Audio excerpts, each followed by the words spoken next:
Largimi masiv I banorëve në zonat rurale ka detyruar shumë biznese të mbyllin aktivitetin e tyre për shkak të mungesës së fuqisë blerëse.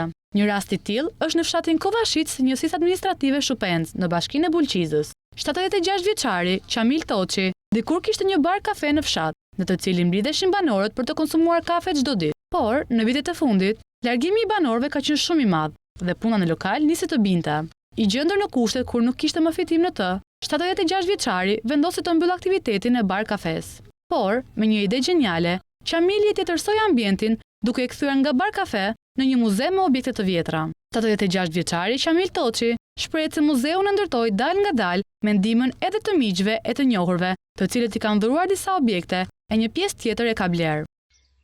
Më përpara këtu ka qenë lokal fshati, por me qenë se njerëzit hikën, kemi metën nga 2 veta për shtëpi, tash është kështu siç e shikoni ju. S'kisha çfarë të bëj dhe sikur kaloj kohën me kthej mrapa në kohë. To diku I kam gjetë me shoqëri, dikush mi ka bërë dhuratë, disa I kam blej, kërkojnë më shumë, po jam kujtu vonë. Tu ka pak histori, pak gjëra të vjetra. Po që se të harrojmë nga kemi ardhur nuk e dim se ku po shkojmë. 2021 kam filluar të më mbledhën në gjanat. Braktisja e fshatit u duk që me rënien e numrit të nxënësve. Qamili shprehet se ndryshe është situata në shtetin fshinj të Italisë, ku dhe jetojnë fëmijët e tij. Atje shteti, thot 76 vjeçari, kujdeset për detajet më të vogla, duke u interesuar se pse fëmijët nuk shkuan në shkollë apo ju dërgojnë detyrat me postë. Atëherë kur njerëzit ikën, u mbyll shkolla, u mbyll kopshti, në kështu erdhëm deri këtu. Unë isha një muaj në Itali. Kishin dalë me mprit në aerodrom fëmijët e mi bashkë me fëmijët e atyne.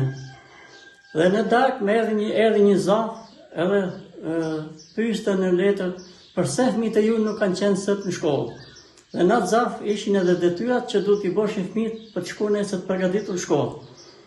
Pra, kjo më boni shumë përshtypje se atje ka shtet, ka rregull, kurse këto s'interesohet njëri sepse fëmia nuk shkon në shkollë, po si shkon në shkollë. Çdo gjë është në zero.